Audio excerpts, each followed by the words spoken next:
इस कार्यक्रम के प्रायोजक हैं रोजगार डेवलपर्स। नमस्कार, आप देख रहे हैं Pulse 24 न्यूज में आपके साथ दिव्या पैन्यूली। वक्त हो चला है नेशनल बुलेटिन का, लेकिन उससे पहले नजर डालते हैं हेडलाइंस पर। दिल्ली में राष्ट्रीय रक्षा उद्योग कॉन्क्लेव को रक्षा मंत्री राजनाथ सिंह ने किया संबोधित। कहा, युद्ध में ड्रोन और काउंटर ड्रोन की बड़ी भूमिका, हमें आत्मनिर्भर ड्रोन इकोसिस्टम की जरूरत। अयोध्या में सीएम योगी आदित्यनाथ ने की पीएम मोदी की तारीफ। सीएम योगी ने विपक्ष पर भी किया तीखा प्रहार। कहा, पहले आस्था को अंधविश्वास कहकर किया जाता था अपमानित। पंचकुला दौरे पर हरियाणा के सीएम नायब सिंह सैनी। माता मनसा देवी मंदिर में सीएम सैनी ने की पूजा अर्चना। प्रदेश की सुखी और समृद्धि के लिए माता रानी से की सीएम ने प्रार्थना। राजस्थान के मुख्यमंत्री भजनलाल शर्मा ने दी बड़ी सौगात। 207 नई रोडवेज बसों का सीएम ने किया शुभारंभ। कहा, पिछले 2 वर्षों में राजस्थान ने हर क्षेत्र में की प्रगति। कोलकाता में बीजेपी उम्मीदवार शुवेंदु अधिकारी ने प्रदेश सरकार पर कसा तंज। कहा, टीएमसी और मुख्यमंत्री ममता बनर्जी को हराना बहुत जरूरी। तुम दोनों की मेहनत बहुत रंग लाई है बेटा, घर बहुत सुंदर बना है। ये मेरे पापा का घर। पता है, देख तेरे पापा की नेम प्लेट अपने हाथों से लगाऊंगा। नेम प्लेट तो लग चुकी पापा।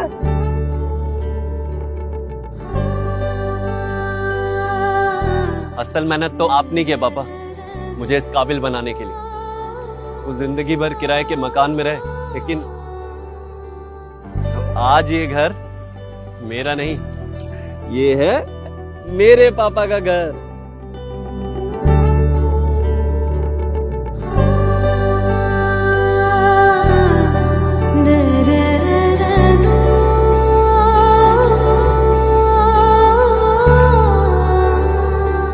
उड़ान सपनों की, आंगन खुशियों का और साथ सकर्णी का।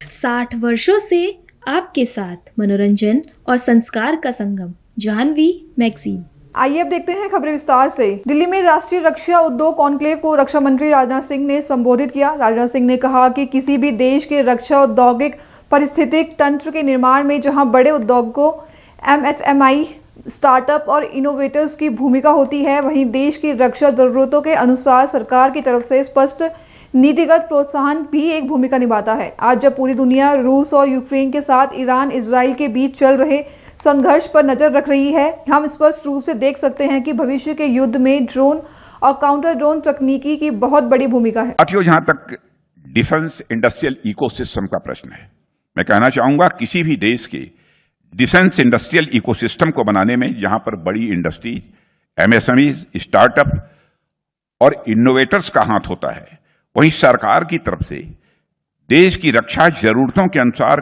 क्लियर पॉलिसी पुश का भी हाथ होता है। आज जब पूरी दुनिया रूस और यूक्रेन के साथ साथ ईरान, इजराइल के बीच जारी संघर्ष को देख रही है, तो हम साफ देख सकते हैं कि फ्यूचर वॉरफेयर में ड्रोन्स और काउंटर ड्रोन टेक्नोलॉजी की बहुत बड़ी भूमिका है। आज भारत में एक ऐसे ड्रोन मैन्युफैक्चरिंग इकोसिस्टम के निर्माण की जरूरत है जिसमें हम पूरी तरह से आत्मनिर्भर हों। इसकी आवश्यकता महसूस की जा रही है और यह आत्मनिर्भरता सिर्फ प्रोडक्ट के स्तर पर नहीं होनी चाहिए, बल्कि कंपोनेंट के स्तर पर भी जरूरी है। यानी ड्रोन के मॉल्ड से लेकर सॉफ्टवेयर, इंजन और बैटरी सभी भारत में ही बने। मैं जानता हूं कि यह काम कोई आसान नहीं है, क्योंकि अधिकांश देशों में जहां ड्रोन्स बनते हैं वहां कई क्रिटिकल कंपोनेंट्स एक देश, और मैं जानता हूं, आप भी जानते हैं कि विशेष रूप से चीन से इंपोर्ट किए जाते हैं। भारत की डिफेंस प्रिपेयर्डनेस और स्ट्रेटेजिक ऑटोनॉमी के लिए जरूरी है कि भारत ड्रोन मैन्युफैक्चरिंग में पूरी तरह से आत्मनिर्भर बने। कभी कभी लोग कहते हैं कि अब इतनी जल्दी कैसे बनेगा। मुझे तो साफ दिखाई दे रहा है कि आगामी कुछ वर्षों में इस मामले में भारत आत्मनिर्भर बनकर रहेगा। दुनिया की कोई ताकत हमको रोक नहीं सकती। और आप लोगों को देखने के बाद तो स्वाभाविक रूप से मेरी हौसला अफजाई भी हुई है। इस काम में देश को आप सभी की जरूरत है। सरकार की तरफ से आपको हर प्रकार का समर्थन जो चाहिए वह प्राप्त होगा, मैं देश का रक्षा मंत्री होने के नाते आपको मैं विश्वास दिलाता हूं, हम सबको मिलकर मिशन मोड में काम करना होगा ताकि 2030 तक भारत इंडिजिनस ड्रोन मैन्युफैक्चरिंग का ग्लोबल हब बन जाए। अयोध्या में सीएम योगी आदित्यनाथ ने पीएम मोदी की तारीफ की। सीएम योगी ने कहा कि भारत की जिस आस्था को पहले अंधविश्वास कहकर अपमानित किया गया, वही लोग उत्तर प्रदेश या देश की सत्ता में थे। ये सिर्फ एक मंदिर नहीं है, ये भारत के राष्ट्रीय मंदिर का प्रतीक बन गया है। अयोध्या के बारे में ये बातें हम कह सकते हैं जिसके बारे में प्रभु ने स्वयं अपनी वाणी से कहा था कि अवधपुरी सम प्रिय नहीं सोवो, या प्रसंग जानहु को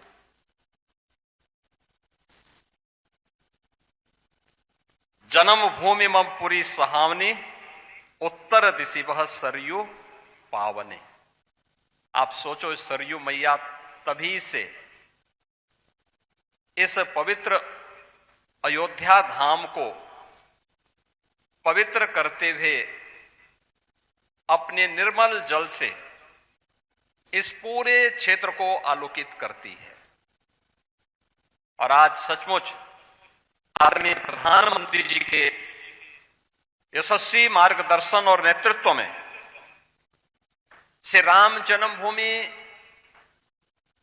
मंदिर निर्माण के लिए भूमि पूजन का कार्यक्रम हो, श्री रामलला के प्राण प्रतिष्ठा का कार्यक्रम रहा हो, श्री राम जन्मभूमि में राम दरबार के विग्रह की, पवित्र विग्रह की स्थापना का कार्यक्रम रहा हो, या फिर श्री राम जन्मभूमि में मंदिर निर्माण के कार्य के पूर्ण होने के उपलक्ष्य में ध्वजा आरोहण के कार्यक्रम और आज परिपूर्ण होने के उपलक्ष्य में श्री राम मंदिर में श्री राम यंत्र की स्थापना का एक कार्यक्रम हर सनातन धर्मावलंबी को और हर सच्चे भारतीय को यह आनंद से विभोर कर देता है। यही तो भारत की आस्था है, जिस आस्था को पहले अंधविश्वास कह करके अपमानित किया गया था। ये अपमानित करने वाले वही लोग हैं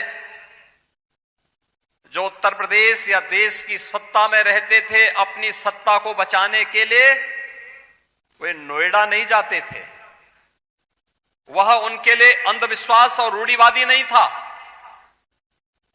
लेकिन राम मंदिर की बात करना, काशी में काशी विश्वनाथ धाम के निर्माण की बात करना और कृष्ण कन्हैया के मथुरा वृंदावन की बात करना उनके लिए अंधविश्वास का पर्याय था। लेकिन आज हम सब गौरव की अनुभूति कर सकते हैं जो दुनिया में कहीं नहीं हुआ। 500 वर्षों के बाद जो आस्था 500 वर्षों तक निरंतर बनी रही, तमाम विप्लव को झेलती रही, संघर्षों पर संघर्ष का मुकाबला करती रही, लेकिन वह आस्था कभी रुकी नहीं, कभी डिगी नहीं, कभी झुकी नहीं।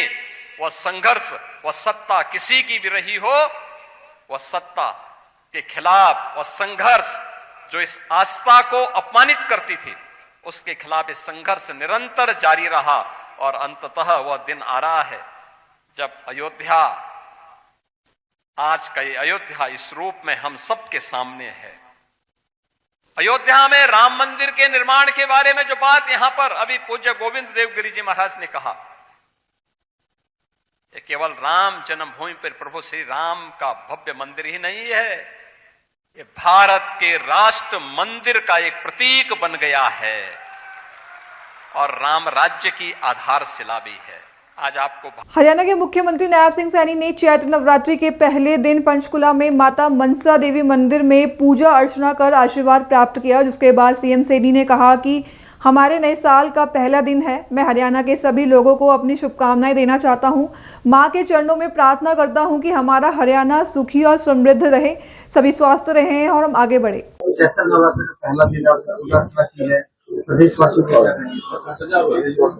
आज माँ के नवरात्रे चैत्र माह में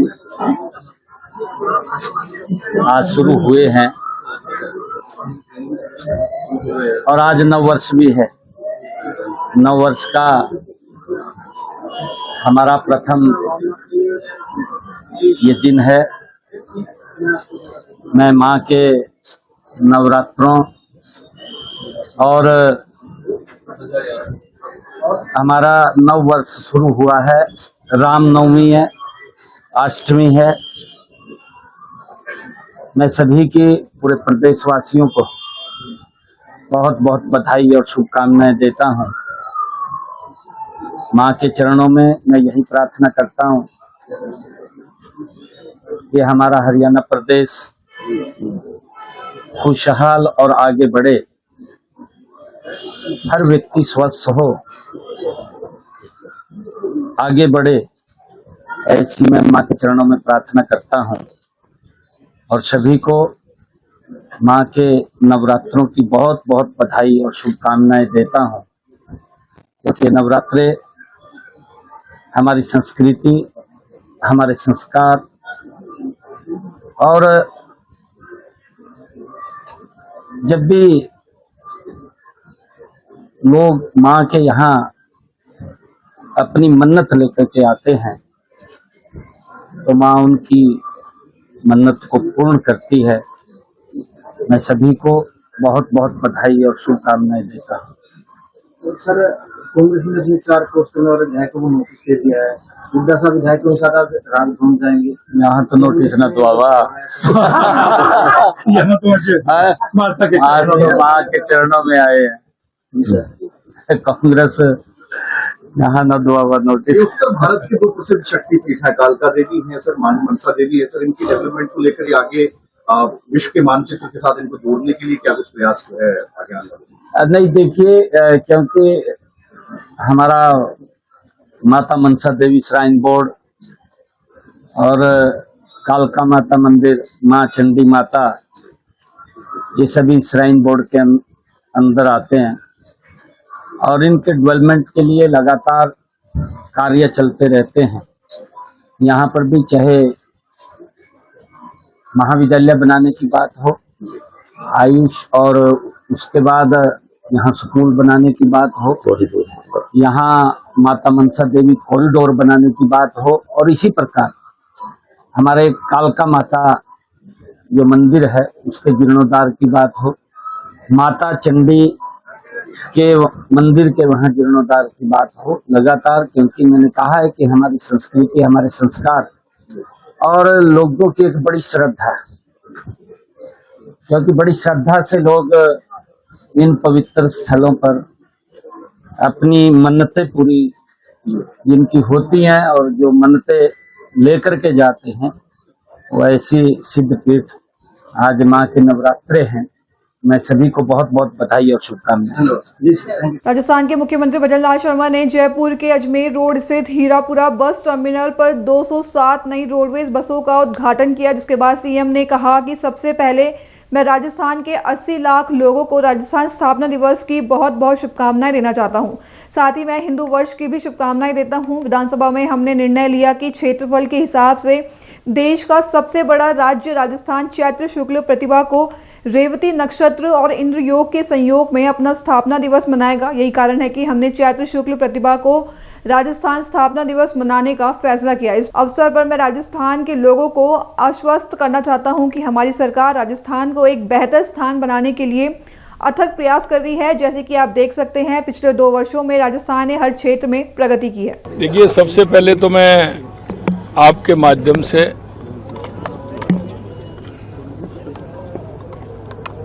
राजस्थान की 8 करोड़ जनता को राजस्थान के स्थापना दिवस की बहुत बहुत शुभकामनाएं देता हूं, और आपके माध्यम से ही मैं सभी भाई बहनों को हिंदू नव वर्ष की भी बहुत बहुत शुभकामनाएं देता हूं। जैसा कि आप जानते हैं राजस्थान की स्थापना 1949 को चैत्र शुक्ल प्रतिपदा रेवती नक्षत्र और इंद्र योग में हुई थी। तत्कालीन गृह मंत्री सरदार वल्लभ भाई पटेल जी ने राजस्थान की तमाम रियासतों को मिलाकर के इस हमारे राजपूताना को राजस्थान के रूप में स्थापित किया था। मैं आपको ये भी कहना चाहता हूं कि हमने पिछली बार विधानसभा के अंदर यह निर्णय लिया था कि इस बृहद राजस्थान की जो क्षेत्रफल की दृष्टि से देश का सबसे बड़ा राज्य है, इसकी स्थापना चैत्र शुक्ल प्रतिपदा रेवती नक्षत्र और इंद्रयोग में हुई थी। इसलिए हमने निर्णय ये लिया कि इसको हम चैत्र शुक्ल प्रतिपदा के दिन ही राजस्थान दिवस मनाएंगे। आज मुझे खुशी है कि लगातार राजस्थान दिवस के 6 दिन से कार्य राजस्थान के अंदर हो रहे हैं और मैं आज के इस मौके पर राजस्थान की जनता को विश्वास दिलाना चाहता हूं कि जो देश के यशस्वी प्रधानमंत्री नरेंद्र मोदी जी ने विकसित भारत और विकसित राजस्थान की जो कल्पना की है, हमारा राजस्थान उत्कृष्ट राजस्थान और विकसित राजस्थान बनने के लिए लगातार हमारी सरकार काम कर रही है। और आप सभी देख रहे हैं कि राजस्थान हमारा पिछले 2.25 सालों में जिस तरह से अर्थ क्षेत्र में राजस्थान की प्रगति हुई है वो आपके सामने है। और मैं अंत में राजस्थान के स्थापना दिवस और चैत्र शुक्ल प्रतिपदा हमारी नव वर्ष की मैं राजस्थान की जनता को ढेर सारी शुभकामनाएं देता हूं और ईश्वर से प्रार्थना करता हूं कि हमारा राजस्थान हर तरह से विकसित बने, उत्कृष्ट बने और हमारी राजस्थान की जनता पूरी तरह से उनके जीवन में खुशहाली आए, समृद्धि आए, चाहे हमारा युवा हो, महिला हो, किसान हो, मजदूर हो, व्यापारी हो, उद्योगपति हो, छात्र हो, सबके जीवन में खुशहाली आए। ये मेरी शुभकामनाएं हैं। बहुत बहुत शुभकामनाएं। आप सभी को भी बहुत बहुत शुभकामनाएं। कोलकाता में भवानीपुर विधानसभा क्षेत्र से बीजेपी उम्मीदवार सुवेंदु अधिकारी ने प्रदेश सरकार पर तंज कसा। उन्होंने कहा कि सीएम ममता बनर्जी फिर एक बार हारने वाली है। भवानीपुर सीट से मैं जीतूंगा, यहां कमल खिलेगा। टीएमसी और मुख्यमंत्री ममता बनर्जी को हराना बहुत जरूरी है क्योंकि ममता बनर्जी तुष्टीकरण की राजनीति करती है। ये सरकार बंगाल को बर्बाद करने वाली है और इस बार जनता उनको उखाड़ फेंकने का काम करेगी। जी फिर एक बार हारने वाली है। इस सीट में नरेंद्र मोदी जी का आशीर्वाद जिसका पास है, भाजपा प्रत्याशी शुभेंदु अधिकारी जीतेगा। यह कमल खेलेगा। ममता बनर्जी बंगाल की चीफ मिनिस्टर है, कोई इंडिविजुअल नहीं है, उनका इंडिविजुअल लड़ाई नहीं है। ये पूरा जो 15 साल बंगाल का बर्बाद करने के लिए लीडरशिप जो दिया, चीफ मिनिस्टर दिया, इसलिए टीएमसी और चीफ मिनिस्टर को हराना बहुत जरूरी है। क्या है पता नहीं, मेरा काम कर रहा हूँ। आज पहले दिन 1 घंटा में जितना रिस्पांस मिल गया, आने वाला जितना दिन तक चुनाव नजदीक आएगा, अब देख लेना किस तरीके से जनता उमड़ पड़ेगा। केवल भाजपा कार्यकर्ता नहीं, जनता भी आगे आ जाएगा। जनता को सब यहाँ मुझे गाड़ी से उतर के बोल रहा है, दादा हम लोग अच्छा नहीं है, ये परिवार इतना अत्याचार करता है, पुलिस को इतना अत्याचार यूज करता है, हम लोग को बचाइए आप। इसमें हिंदू मुसलमान सब है, सब लोग पीड़ित है यहाँ। आपका प्रचार शुरू हुआ। आज हिंदू नववर्ष है, मैं हिंदू हूँ। उनका प्रचार ईद के बाद क्यों शुरू हुआ? उनका प्रचार ईद के बाद क्यों शुरू हुआ? उनकी पूछिए, उनका जो हाई अपीजमेंट पॉलिटिक्स है और मुसलमान का तो भला नहीं किया, नौकरी नहीं दिया, उनका डेवलपमेंट नहीं किया, लेकिन अपीजमेंट पॉलिटिक्स तुष्टीकरण की करता है और तुष्टीकरण के साथ ममता बनर्जी ने अपने वोट बैंक को मजबूत करने का कोशिश करता है।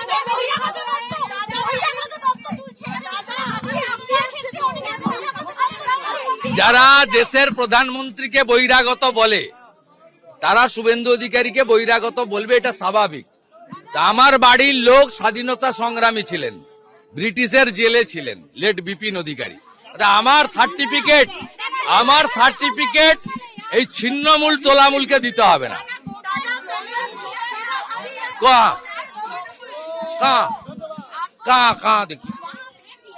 कहाँ दिखाइए ना, झूठा प्रचार मत कीजिए। यहाँ सुबह से 8-10 टीएमसी कार्यकर्ता घूम रहा है, मैं आने का पहले भाग गया है। ये सब झूठा बात मत प्रचार कीजिए। आप जितना रेस्पॉन्स अपना कैमरा में दिखाना उसको दिखाने का कोशिश कीजिए। ममता बनर्जी को खुश करने का मत कोशिश कीजिए। बंगाल को बर्बाद करने वाला ये सरकार है, ये टीएमसी सरकार है, उनका मुखिया ममता बनर्जी है। उनको उखाड़ फेंकने का काम जनता करेगा, पूरा राज्य में करेगा और ये धरती में भी होगा। ये सीट बीजेपी जीतेगा, शुभेंदु अधिकारी जीतेगा, 25,000 से ज्यादा मार्जिन होगा, मान के चलिए, रिकॉर्ड करके। सागर में स्वास्थ्य विभाग ने मुख्य चिकित्सा और स्वास्थ्य अधिकारी डॉक्टर ममता टिमोरी के खिलाफ बड़ी कार्रवाई करते हुए उन्हें तत्काल प्रभाव से पद से हटाने और सेवानिवृत्त करने के आदेश जारी किए। इस संबंध में वरिष्ठ संयुक्त संचालक राजू निदारिया की तरफ से क्षेत्र संचालक को पत्र भेजकर निर्देश दिए गए। साथ ही जारी आदेश में स्पष्ट कहा गया कि डॉक्टर तिमोरी को तत्काल शासकीय सेवा से सेवानिवृत्त किया जाए। जांच में पाया गया कि उन्होंने अनिवार्य 20 वर्ष की क्लिनिकल सेवा पूरी नहीं की, बल्कि उनकी सेवा केवल 17 वर्ष 5 महीने की थी। नियमों के अनुसार उन्हें 30 अप्रैल 2024 को ही रिटायर होना था। यह कार्रवाई सुमिता विश्व द्वारा प्रधानमंत्री कार्यालय में की गई शिकायत के बाद की गई। जी, मैंने एक शिकायत की थी, ये 12/12/2025 को शिकायत की थी। ममता टिमोरी CMHO सागर के विरुद्ध की थी, जिसमें उनको रिटायर होना था 30 अप्रैल 2024 को, क्योंकि इनके जो बर्थ है वो है 11 अप्रैल 1962 का है। तो 20 वर्ष की जो इनकी सेवा अवधि थी वो समाप्त हो चुकी थी, लेकिन वो वर्तमान में 2026 तक उसी पद पर बनी हुई हैं, इसलिए मैंने शिकायत की थी। कहाँ शिकायत की थी? मैंने ये श्रीमान प्रधानमंत्री जी को की, हेल्थ मिनिस्टर जी को की, और मुख्यमंत्री जी को की, और राज्यपाल जी को की। मैंने सभी जगह उनके विरुद्ध शिकायत की, वरिष्ठ अधिकारियों तक मैं गई।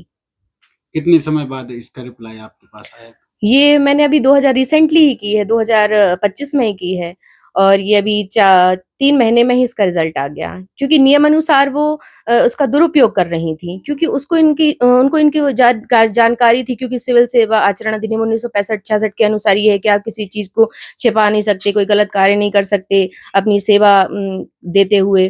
तो उनको इस बात की जानकारी थी, लेकिन फिर भी वो इस टाइप का कार्य कर रही थी, उसी पद पर रह रही थी, तो उनके विरुद्ध मैंने शिकायत की। आपको लगता है आपराधिक प्रकरण भी दर्ज होना बिल्कुल होना चाहिए, क्योंकि ये IPC 420 के अकॉर्डिंग या BNS के हिसाब से 318 के हिसाब से उन्होंने ये 420 का मामला दर्ज होना चाहिए, 318 का, क्योंकि उनको जानकारी होते हुए भी उन्होंने धोखा किया, तो ये मामला बनता है। और इनके विरुद्ध मैं आगे तक जाऊंगी, इसीलिए क्योंकि इनको जो भी वर्तमान में वेतन प्राप्त हो रहा है उसकी रिकवरी के लिए वेतनमान लगे हुए हैं, वेतन रद्दी हुई है, उसका हर्जाना हम आम जनता ही भरते हैं, इसलिए मैं इसके विरुद्ध भी जाऊंगी। इनके खिलाफ कोई भ्रष्टाचार से संबंधित भी मामला? हाँ, मेरी एक शिकायत भी चल रही है, तो उसमें भी मैंने वरिष्ठ अधिकारियों को इसमें शिकायत की है। सागर कलेक्टर हैं, सागर कमिश्नर हैं, हेल्थ PS हैं और हेल्थ मिनिस्टर हैं, उनके संज्ञान में भी है, जिसमें ये वित्त विभाग के हैं जो, तो उनकी भी एक जांच चल रही है, ठीक है। तो उसमें भी ये 37 करोड़ का घोटाला उजागर हुआ है, तो ये बड़ा घोटाला है, इसलिए मैंने इसके विरुद्ध भी उच्च न्यायालय में अपील की है, जिसका अभी ये वर्तमान में लंबित है, और जल्दी ही ये सब उजागर होते हैं, उन्हें दंडित किया जाएगा। क्या नाम है आपका? मैं एडवोकेट सुमिता विश्व। भिलवाड़ा के मांडलगढ़ में करीब 2 करोड़ रुपए के निर्माण कार्य का भुगतान नहीं होने पर संवेदक प्याज चंद्र रेगर और शंकर लाल रेगर भूख हड़ताल पर बैठ गए हैं। संवेदकों का कहना है कि 3 साल पहले किए गए कार्यों का सत्यापन हो चुका है, लेकिन नगर पालिका की ओर से अब तक भुगतान नहीं किया गया है, जिससे उनकी आर्थिक स्थिति खराब हो रही है। तो वहीं इस मामले को लेकर दोनों संवेदक ने नगर पालिका अधिशासी अधिकारी के दफ्तर में कई चक्कर लगाए, लेकिन भुगतान नहीं किया गया, जिससे आर्थिक स्थिति कमजोर होने के साथ घर खर्च चलाना मुश्किल होता जा रहा है।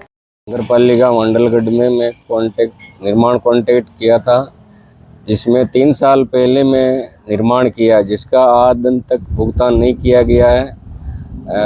कलेक्टर साहब और अधिशासी अधिकारी और उपखंड अधिकारी को भी 4-5 बार ज्ञापन दे चुका हूं और बाजार में मेरे देनदारी और कर्जा हो चुका है। आज दिन तक मेरे को भुगतान नहीं किया गया है और जो 1-2 महीना पहले निर्माण किया, वर्क ऑर्डर किया, उनका भुगतान कर दिया गया है। हमारे को अभी तक कोई भुगतान नहीं किया गया।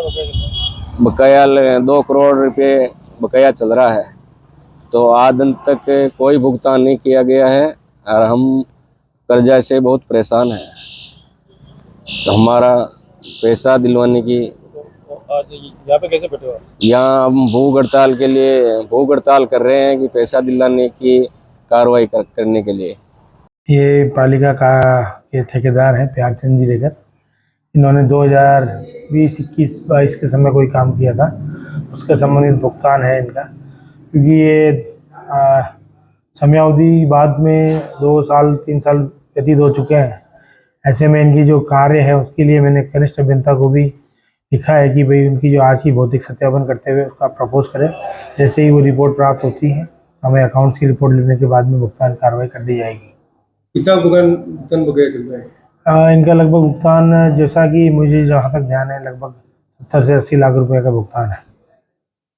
शंकर जी रेगर का भी है, उनका भी सेम है। वो पुराने कार्य हैं, पुराने कार्यों की पालिका स्तर पर उनकी सत्यापन, भौतिक सत्यापन कराने के बाद भुगतान कार्रवाई प्रस्तावित कर दी जाएगी। दरभंगा से एक बड़ी खबर और सनसनीखेज खबर सामने आई है, जहां एक साथ पति पत्नी का शव मिलने से इलाके में सनसनी फैल गई है। सूचना मिलते ही मौके पर पहुंची पुलिस ने शवों को कब्जे में लेकर पोस्टमार्टम के लिए भेज दिया। कुछ लोगों का कहना है कि शौच के दौरान हादसा हुआ, जबकि कुछ लोग इसे पारिवारिक विवाद से जोड़कर देख रहे हैं। यह भी आशंका जताई जा रही है कि महिला ने पहले कदम उठाया और पति उन्हें बचाने के दौरान खुद भी डूब गया। फिलहाल अब पुलिस मामले की जांच पड़ताल में जुट गई है। आज सुबह करीब 7:30 बजे सूचना प्राप्त हुई कि पनपही पोखर भरवाड़ा में एक महिला का शव पानी में तैर रहा है और पोखर के जो सीढ़ी का घाट होता है उस पर एक महिला और एक पुरुष का चप्पल है, जिससे प्रतीत हो रहा है कि एक पुरुष का भी इसमें डूबे हुए हैं। सूचना सत्यापन हम लोग यहाँ पहुँचे, गोताखोर को बुलाया गया। गोताखोर की मदद से पानी से एक और लाश को निकाला गया। जब निकलने के बाद सत्यापन हुआ कि दोनों पति पत्नी हैं और पिछले कुछ दिनों से मानसिक रूप से परेशान थे और कई बार ये पानी में डूबने का प्रयास किए थे। 4 दिन पहले भी हमारे 112 गाड़ी इसी पोखर से उनको निकाल करके जा रहे थे, जिनको निकाल करके उनके घर पहुँचाया गया था और आज इनका सुबह मृत्यु हुआ। हम लोग कानूनी प्रक्रिया पूरा करते हुए कौन डूबने गए थे? 4 दिन या 5 दिन पहले कौन आए थे डूबने के लिए? महिला जो थी 4 दिन पहले भी महिला पानी में इसी पोखर में, पनपही पोखर में ही डूबने का प्रयास कर रही थी, जो कि 112 को गुजर रहे थे। देखने पर उनको पानी से निकाल करके उनके घर पहुंचाया गया था। सर, इसमें पुलिस क्या कार्रवाई कर रहे हैं?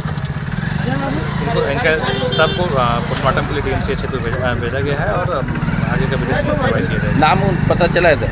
नाम महिला का नाम इशरत परवीन है और उनके पति जो वो भी जो डेथ कर गए हैं, उनका पति का नाम है मोहम्मद सनाउल्ला। घर कहाँ थे उनके? दोनों का घर भरवाड़ा ही है। भरवाड़ा ही है। तो इन लोग को बच्चा भी है। हाँ, जो स्थानीय लोग द्वारा बताया गया कि एक बेटी एक बेटा है। बेटा बाहर रहते हैं, बेटी की शादी हो चुकी है। यहाँ घर पर उनका कोई अपने परिजन नहीं है, उनको सूचना दिया गया। देखने से क्या लग रहा है सर कि आत्महत्या की क्या है? आत्महत्या ही है और देखने से प्रतीत हो रहा है कि महिला को बचाने के क्रम में पुरुष भी डूब गई है। क्या हुआ आपके घर के साथ हादसा? वो सेरी खाने के लिए उठे, उसके घर में बाथरूम नहीं था, तो वो बाहर आई और यानी वो गई ना, तो पैर फिसल गया। वो भैया थे, वो बचाने के लिए गए, वो भी उसमें नहीं हो गया। कितने बाल बच्चे थे इनको? 2 लड़का, एक लड़की है। क्या कितने साल का उम्र होगा? उम्र होगा 40-50 साल होगा उम्र। अच्छा, लड़का क्या करते हैं? लड़का बाहर में बैठ के काम करते हैं। अच्छा, जो आपके भैंसुर लगेंगे वो क्या काम करते थे? वो बीड़ी उड़ी बनाते थे, बीड़ी बना के अपना जीवन यापन करते थे। जी, बीड़ी बनाते थे, अपना मजदूरी करते थे। अच्छा, जो आपके भैंसुर है उसके लड़का का शादी हो चुका है या नहीं हुआ? जी नहीं, लड़का का शादी नहीं हुआ है। नहीं हुआ है? जी नहीं। अब परिवार में कितने सदस्य रह गए हैं? उनके परिवार में बस 2 ही सदस्य रह गए, एक लड़का एक लड़की रह गए। शादी हुआ है कि नहीं हुआ है किसी का? लड़की का शादी हो चुका है, लड़का का शादी नहीं हुआ है। अच्छा, पुलिस आया था घटनास्थल पे? जी, पुलिस अभी बहुत देर बाद आई है। आई थी पुलिस आई थी। क्या नाम हुआ आपका? इमरान अहमद। क्या घटना है? घटना ये सनाउल्लाह की पत्नी 1 हफ्ता पूर्व रात में 2 बजे यहाँ पनपी पोखरा में खड़ी हुई थी। हम लोग को 112 से के जरिए फोन आया, फिर हम और उस्मान चौकीदार यहाँ आए, निकलवा के उसको रात में 3 बजे उसके घर में भेजे। घर वाले को भेजा गया, घर वाला उसको ले आके रखा। 1 हफ्ते से हम लोग उसको देख रेख कर रहे थे। आज सुबह में मॉर्निंग में हम लोग को मालूम पड़ा कि ये महिला डूब चुकी है। जब यहाँ आए तो मालूम पड़ा कि भाई सनाउल्लाह भी डूब चुका है। फिर थाना प्रभारी आया, उनको निकाला गया। क्या नाम हुआ आपका? मेरा मोहम्मद सुबान। क्या हुआ है आज सुबह सुबह घटना? हम लोग को 6 बजे न्यूज सूचना मिला है कि जो है हमारे वार्ड के जो है पति पत्नी की लाश पनपी पोखर में है, समझे। तो हमको सूचना मिली, सूचना पर आए तो पत्नी की लाश जो घाट पर रखी हुई थी, और पहचाने तो मेरे वार्ड के रहने वाली मेरे रिश्ते में चाची लगेंगी, ठीक है। और पति का लाश चप्पल रखा हुआ था। उस शक के बुनियाद पर हमने थाना प्रभारी सीओ साहब सबको फ़ोन किया, तो सब लोग आए हैं। गोताखोर से उनकी पति की लाश निकाली गई है। पहचान हुआ है दोनों पति पत्नी है। क्या नाम है पति पत्नी का? पत्नी का नाम इशरत परवीन है, पति का नाम मोहम्मद सनाउल्लाह है। एज कितना रहे होंगे? 52 साल पति का था, लमसम तक 52 साल, और इसका पत्नी का 48-50। घटना कौन सा जगह का? पनपी पोखर की घटना है। अच्छा, सनाउल्लाह कितना भाई हो? सनाउल्लाह 4 भाई है। बेटा बेटी कितने हैं उनके? एक लड़का एक लड़की है। अभी के लिए बस इतना ही। खबरों के लिए बने रहे पल्स 24 न्यूज़ के साथ। तो पहले नमस्कार। तुम दोनों की मेहनत बहुत रंग लाई है बेटा, घर बहुत सुंदर बना है। ये मेरे पापा का घर। पता है, देख तेरे पापा की नेम प्लेट अपने हाथों से लगाऊंगा। नेम प्लेट तो लग चुकी पापा।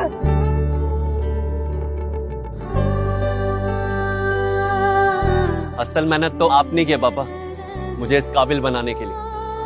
वो जिंदगी भर किराए के मकान में रहे, लेकिन आज ये घर मेरा नहीं, ये है मेरे पापा का घर।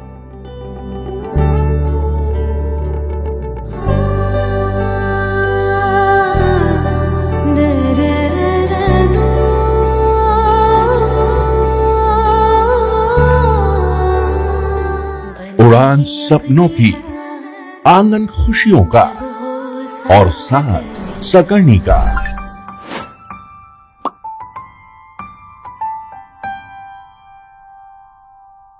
साठ वर्षों से आपके साथ मनोरंजन और संस्कार का संगम, जाह्नवी मैगजीन। इस कार्यक्रम के प्रायोजक थे रोजगार डेवलपर्स।